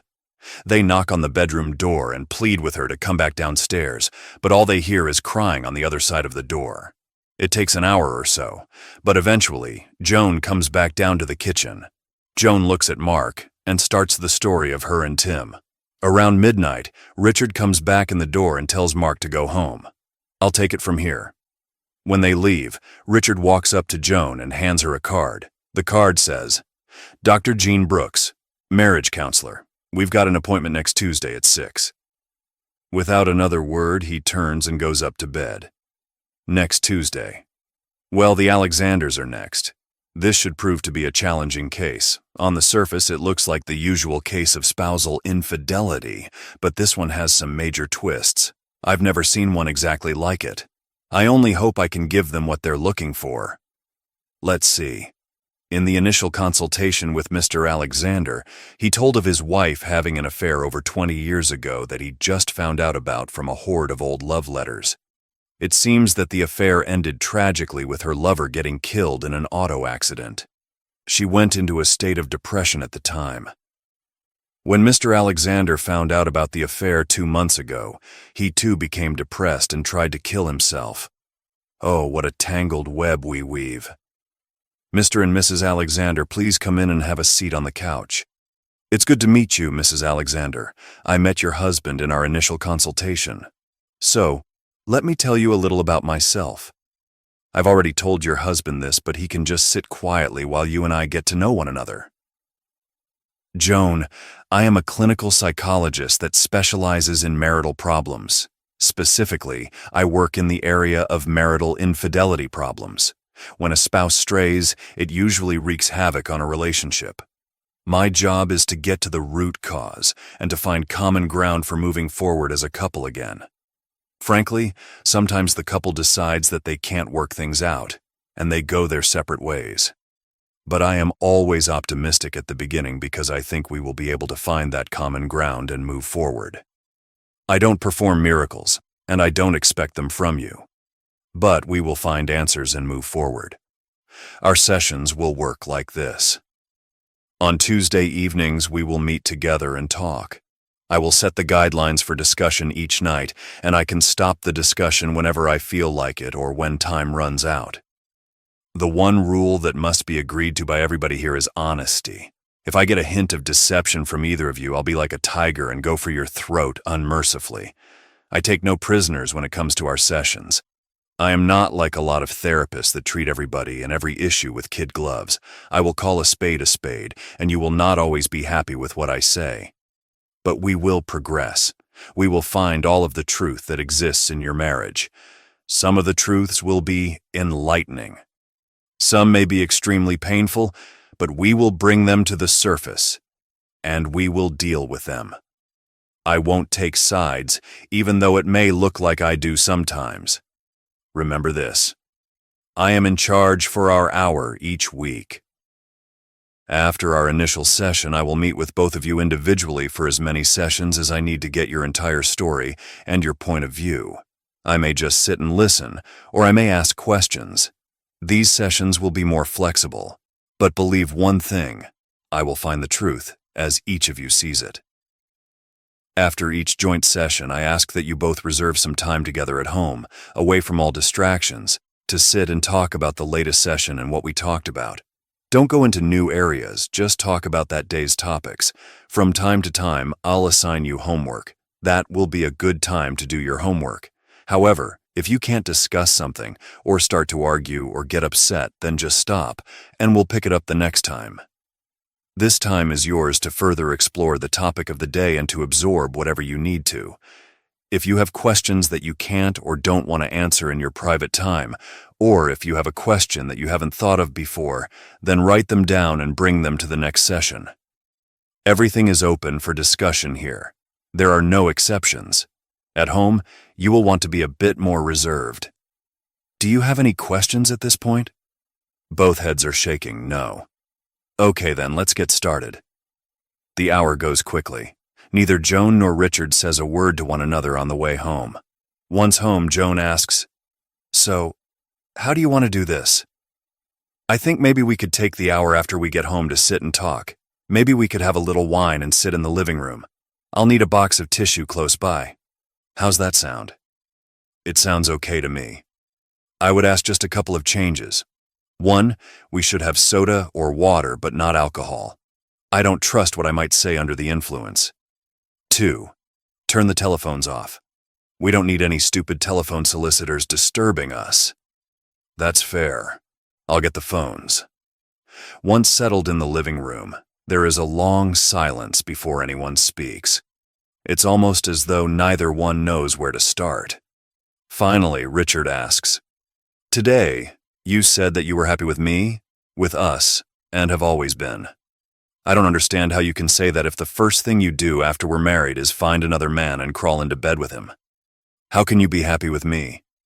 Didn't I give you everything you ever wanted? Did I not satisfy you? What did I do wrong that made you find somebody else? I just don't understand." Wait a minute. Dr. Brooks said to talk about only the things we talked about in today's session. At no time did we talk about anyone but you and me. We never mentioned another person. We only talked about how we felt about each other and our marriage. We need to wait to talk about someone else. We'll talk about it only after we first talked about it in session. The one part 1 will answer, if you will too, is how happy I've always been with you and our marriage. That's no lie, Rich. From the day we met until today, I have always been happy, no ecstatic that I was married to you. I've never once wanted to not be married to you. Rich, I love you. I've always loved you, and I plan to love you until the day I die. And if you were no longer in my life, I would die. As God is my witness, this is true. What about you? Yeah, you're right. I was getting a little ahead of things. You know that I can be impatient. Joan, except for the last couple of months, I've always thought that we had the ideal marriage. Sure, we've had the occasional argument, but nothing major. I've always wanted to be married to you. I've never looked anywhere else and have never had the desire to see if there is another woman out there better than you. You have always been my anchor. I've always been happy to be married to you. I've always loved you. But lately, everything I've ever believed has been tossed upside down. Now, I don't know what to think or believe. I don't know what's real and what's not. Most of the time, I can't even look you in the eye. It just hurts too much. I can't get your letters out of my mind. I can't stop thinking of you with... Stop. Don't go there. We'll talk about that, but not now. Well, then just answer this. I'm sure this isn't off topic. How many others have there been? If I looked around the house, would I find a shoebox with notes from one guy, a pocketbook full of stuff from another, and nonsense from someone else on your laptop? How many others have you been with during our wonderful, happy marriage?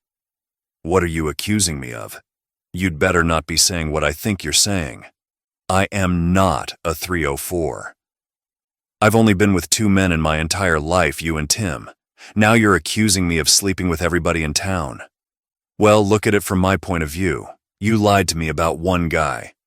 How am I to believe that you didn't lie to me about others? How can I trust anything you tell me? I've never been with anybody else. Let's talk about that after we talk about it in session. No, I can't. I need to know now. I need to fix this mess in my head. I hurt all the time. If we can't talk about this now, then we're done here. I am tired. I am going to bed. With that, Richard walks upstairs and goes to bed. After the upstairs door slams, Joan says under her breath, "Damn, that didn't go well." She gets herself a glass of wine, turns off the lights, and goes back to the couch to sit in the dark with her box of tissues. 4 weeks later. The drive home from tonight's session is tense. You can tell that both Joan and Richard want to say something, but are waiting until they get home to their private time to talk. Once settled in the living room, Joan speaks up first. "Hon, You never told me that you read all the letters, everything we wrote. I just didn't think about it. At first I was angry because it seemed like that was such an invasion of privacy. Then, I was deeply embarrassed at being mad because I hid all of this from you. I deceived you. Hell, I couldn't tell you. If I had, then there wouldn't have been an us anymore. I just never thought about your pain. I didn't think about it when Tim and I were together, and I didn't think about what it would do to you if you read our letters. It must have been awful reading what we said. We wrote some pretty intimate things. Things that you and I did, but we never wrote down for others to read. That must have hurt like hell. I am so sorry. Rich, I can't change the past. I can't take away the pain you felt when you found out. I don't know what I can do to make you feel better. But understand this. I will do anything and everything I can to help you understand whatever you want to understand, so we can put this all in the past where it belongs. Rich, I can't say it enough. I love you and I want you back. I'll do anything to get you to love me again. Please, hon. Joan, first, I've never stopped loving you. I don't think that I could if I wanted to. The only way that could happen is if I were dead. But let's not go there. That was definitely the most miserable few days of my life. I watched my mother dying in the hospital, but this was much, much worse. It was almost like I was watching you and our marriage die right in front of my eyes. No, I guess you can't understand the pain I was feeling. It was awful. But the worst part was the images that I had in my head after reading the graphic depiction of your sexual play. I still can't get those images out of my head. They haunt me day and night. Seeing you in my mind with another man in bed makes me physically ill. Even now, I'm thinking of the quickest route to the bathroom in case dinner starts to come back up. It's unbearable. It's relentless. You'll never know this type of pain. Rich, we're going to have to talk to Dr. Brooks about what we can both do to get those thoughts to go away, or at least to put them in their proper place. We should ask her about that next time, but for now we need to focus on just being us. We could take a couple of days off this week and get away and just be together. Maybe go to the mountains and watch Mother Nature do her thing. I won't hover, and we don't have to talk or do anything but just be together. How's that sound? I don't know. I'm still feeling a bit weird just being around you. The pain is sometimes manageable, and sometimes I worry about what I might do. But if we want to get past this, then we've got to be together and work together. So, okay, let's go. We just won't take any sharp objects with us. This is the first time in a long time that they both laughed at one of Richard's silly jokes. 2 weeks later, Joan is staring at Richard all during the drive home. She has a question to ask, but she knows that it was going to make Richard angry, but she had to know the answer. She would wait until they were home again. Rich, what is my babe period that you talked about? I don't want to talk about it, Richard said tersely. Why? Because it hurts too much to think about. Let's just talk about something else. I don't understand. What is it that hurts so much? What did I do? Tell me. Let's just change the subject. Okay, no. I want to know. Tell me. Richard looks at her angrily as he replies, Okay, you really want to know? All right, I'll tell you. Your babe period, as I so cleverly called it, was that time a long time ago when you started going to Weight Watchers and lost all that weight. At the same time, you started going to the tanning salon and getting your nails done and bought a whole new wardrobe, a sexy wardrobe. You changed a lot. You were no longer that overweight cutie that I married. You were a babe. When we went out, men would turn and look at you, giving you the eye. I was proud and at the same time a little jealous. I used to think that I was the luckiest man in the world to have this beautiful woman next to me. I was also worried that some rich, handsome guy would come and take you away from me. Me, I am just an average guy with average looks, nothing special. You were special. You were a babe, and you were with me. I loved every minute of it because this beautiful babe of a woman was with me. All of that lasted until you got sick and depressed that month. You started to change back into your old self. You gained back all of the weight and started wearing your conservative clothes again. Now, for as long as I've known you, you were a large woman. Your weight never was an issue for me. I've always loved your body. It's soft and smooth. Everywhere. But the babe was gone. That whole time just pains me to think about now. Happy? I don't understand. Why does that hurt so much? I don't see anything wrong with it. What? Damn it, Joan! Because you didn't do it for me. You did it for some guy you were screwing in a hotel every week. Not for me. Not for your husband. I always loved that time until I read your damn letters. Now that memory is screwed. You didn't do it for me. There is silence. A very long period of silence. Oh God, how could you? How could I? Richard gets up and goes upstairs to bed. 8 weeks later. Neither one says anything for a long time in the living room after today's session. There seemed to be worry lines on both of their foreheads. Today's session was enlightening and disheartening at the same time. Dr. Brooks was not very gentle with her tone and said that they will continue this discussion next time. I don't understand when Dr. Brooks says that you were experiencing a common thing when you were in love with 2 men at the same time, Richard says. It almost sounds like psychological mumbo-jumbo when she talks about loving people simultaneously and sequentially. I can understand the physics of it. It's just the emotions I can't get a grip on. What she was saying was that I loved both you and Tim at the same time.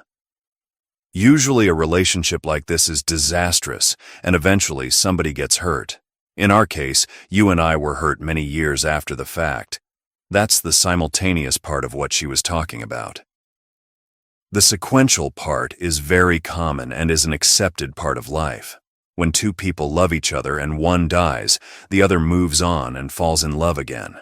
This is common with divorced couples too. They were both in love with each other, but after the divorce, they then were in love with other people. I understand it okay, but why don't you?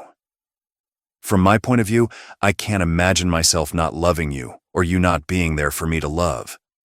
But for you to not feel the same way is something I don't understand. If you love somebody, it's completely and forever. There is no loving someone else without diminishing the love for both. You can't be completely in 2 places at the same time. You said that, and that's what I don't get. Truthfully, sometimes I don't fully understand it. I can only tell you that when I am with you, you and only you are my whole world. When I was with Tim, he was my whole world.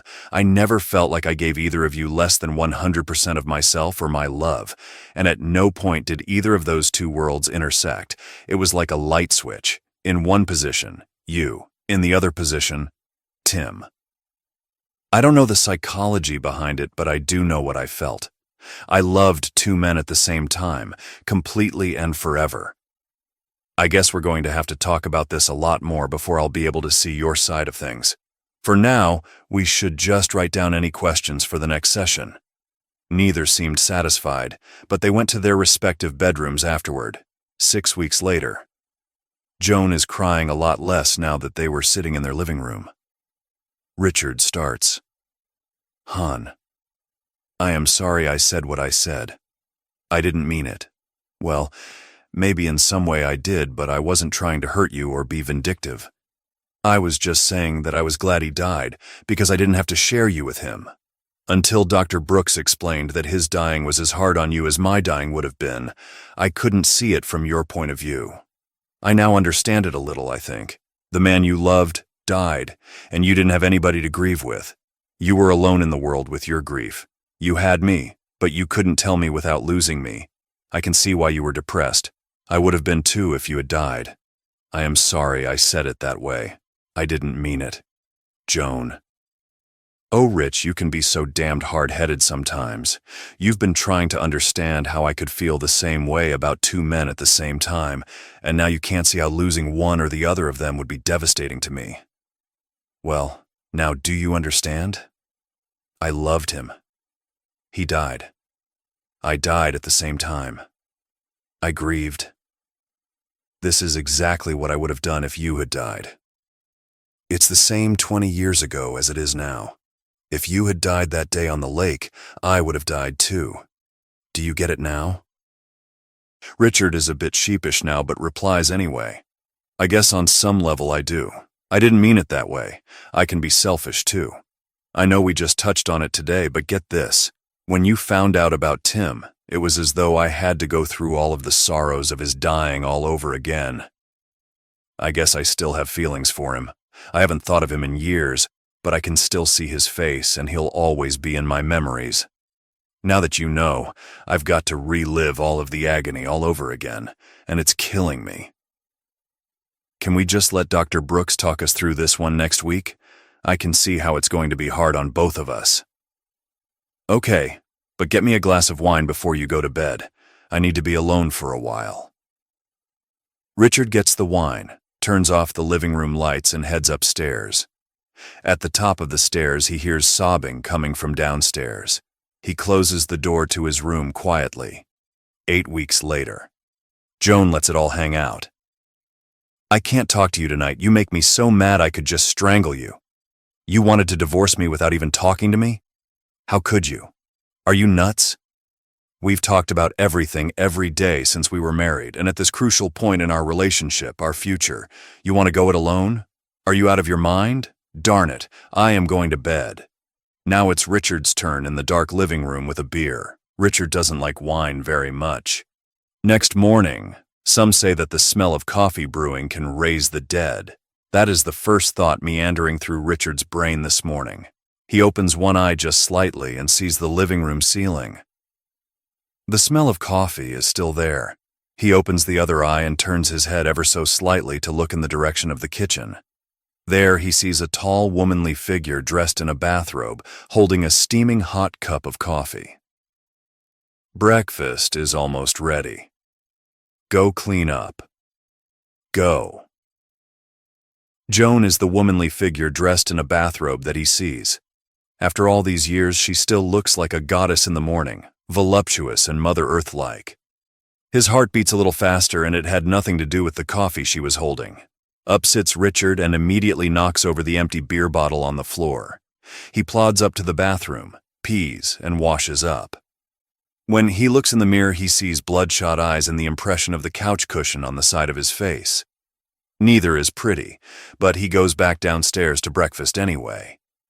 After a great meal, after all, he didn't have to cook it, he sits back and really looks at Joan for the first time today. She, too, has bloodshot eyes. I'm sorry, Joan says quietly. I am still having a lot of trouble with this, looking at something from the other person's point of view.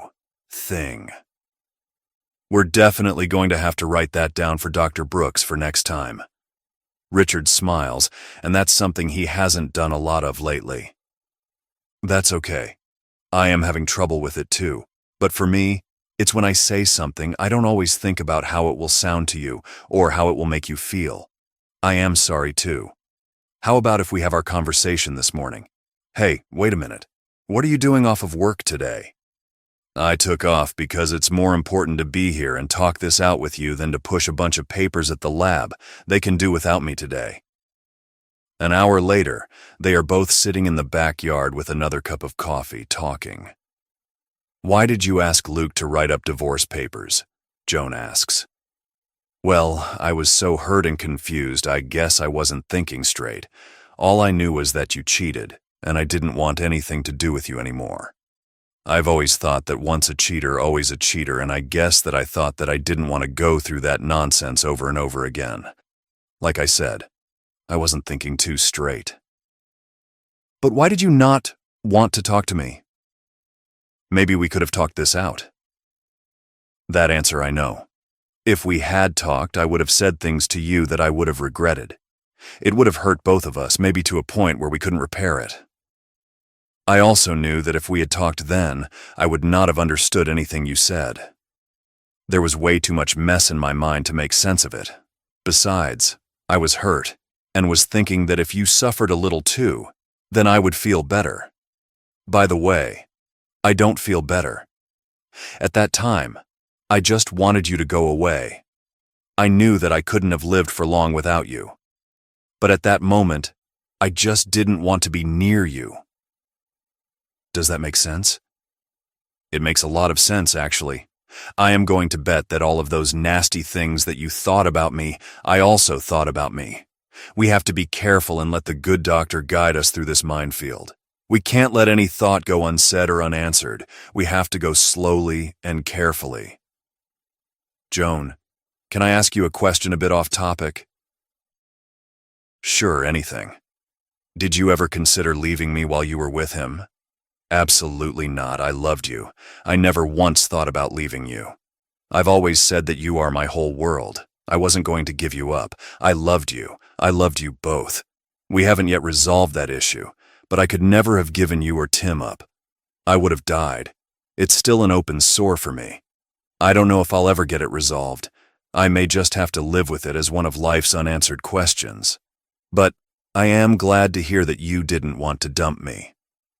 Been there, done that, as they say. I understand. Now shut up and let's get some sun. You're entirely too pale. It's a beautiful sunny day, and the Alexanders are outside, catching some rays. 4 weeks later? Wow, that was an eye-opener, Richard said as they came in the door after their therapy session. Do we want to talk about this now or sleep on it? I don't know about you, but I'm still wired from the session. I say we talk now, but you look exhausted. I'm okay. It's just hard remembering everything, and being completely open and honest about sex has always been difficult for me. Heck, even saying BJ out loud is rough. I'm mentally exhausted, but we can still talk if you want. But tonight, I am going to need something more than a soda. Okay, you go relax, and I'll get us something to drink. Richard gets a glass of wine for Joan and a soda for himself. When he comes back into the living room, Richard sees Joan on the couch with her head back and her eyes closed. For a moment, he thinks about just quietly putting a blanket over her legs and going up to bed. But she opens her eyes and gives him a faint, crooked smile. This crooked smile was one of the things that made Richard take notice of her way back in high school. Okay, hon, where do you want to start? I don't know. How about you explaining to me what you meant when you said that he would rock your world in a way different than me? I always thought that our sex life was good and that I would rock your world just fine, but evidently I somehow didn't quite measure up. It's not that you were any worse or better than Tim. When you and I made love, we did just that. We made love. After Mark was born, we rarely went crazy or tried new things. We were comfortable with what we did. We knew each other's every wish and desire. We didn't need to experiment anymore. In the past, we tried a lot of different things and found what we liked and did them, not because we had to or because we were bored, but because that is what we wanted to do. With Tim, we were exploring all over again, and some of the things that we did and liked were different from what you and I did. It's almost like we found our own comfort zone with sex. But you did things with him that you didn't do with me. No, not really. You and I tried everything. Yeah, Richard says. But with Tim, we found things that we both loved that were different from you and me.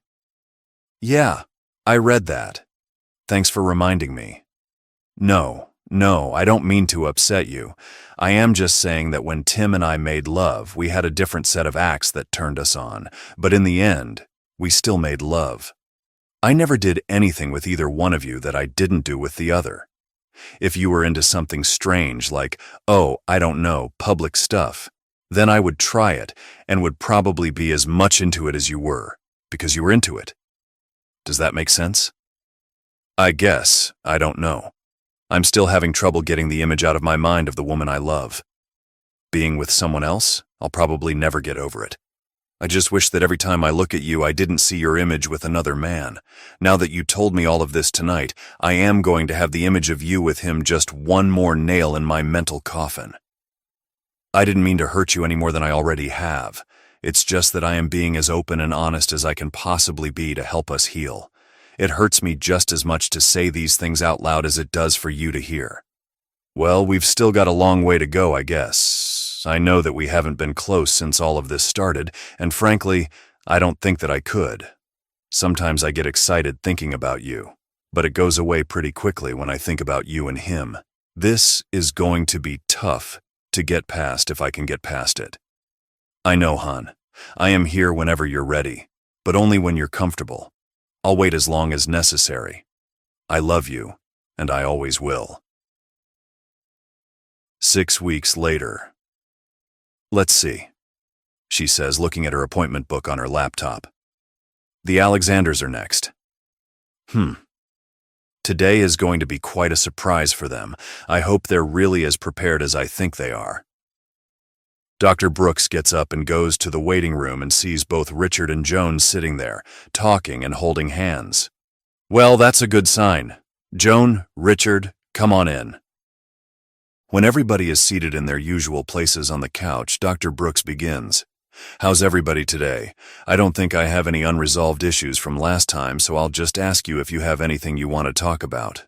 Richard, you've had to get past all of those images in your mind of Joan being with someone else. I can imagine they still flash up on you and are disturbing and difficult to get past. Both of you have to remember that you must be patient with each other and talk through things when they feel wrong. You've made a lot of progress. Yeah, I hope so, Joan adds. This past weekend was awkward because we didn't know what to expect, but we were walking around the luggage we each were carrying, trying not to trip over anything. Looking directly at Richard this time, Joan says, "We will get better, hun. I guarantee it. I love you and will do whatever I have to do to make you feel comfortable with me, with us.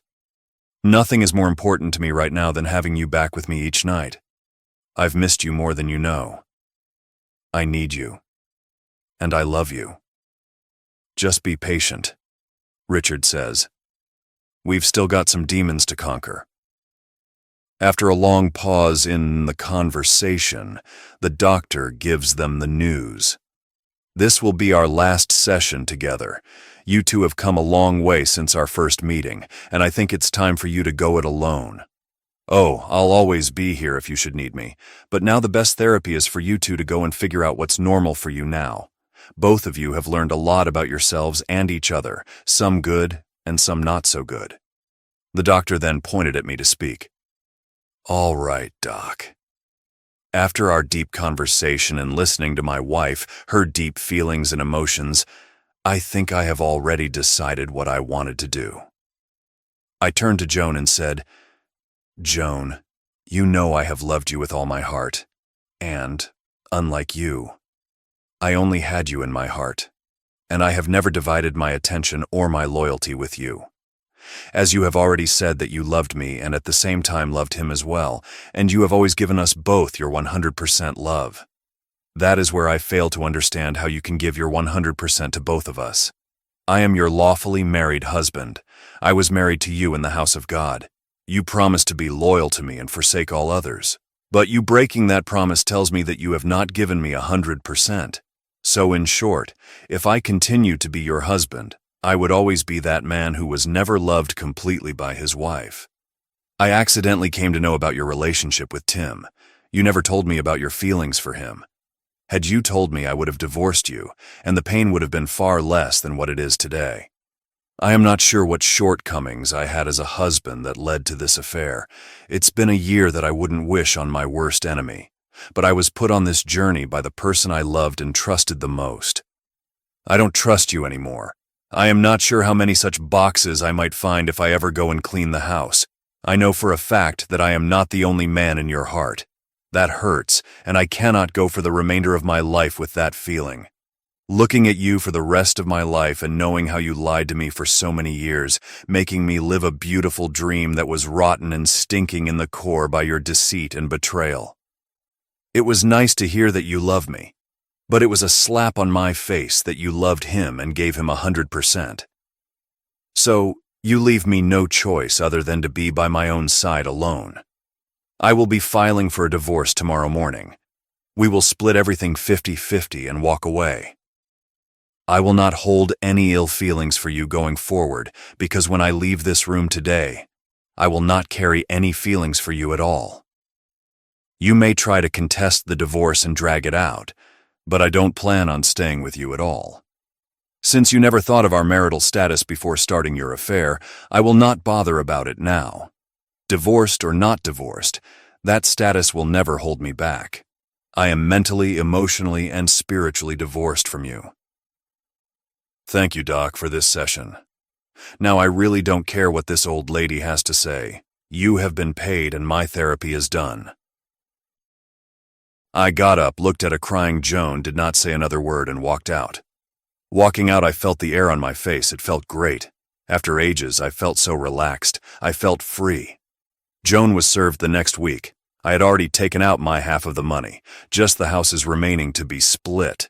I got myself a new condo near my office. She tried her best to contact me, but I never took her calls or returned her messages. My son tried to patch up things. So I just asked him, what if after years of bliss, he wakes up in a nightmare? Would he still live in a nightmare? He has stopped pestering me. 2 years later, I was finally free of my marriage. Joan tried every trick in the book. I never bothered to pay any attention to her. She begged, threatened, and cried. As I said, I hold no emotion for her, so whatever she did never had any impact on me. At my age, finding a partner is next to impossible. But to tell you what, I live with 3 lovely German shepherds. I know for a fact I am their only love.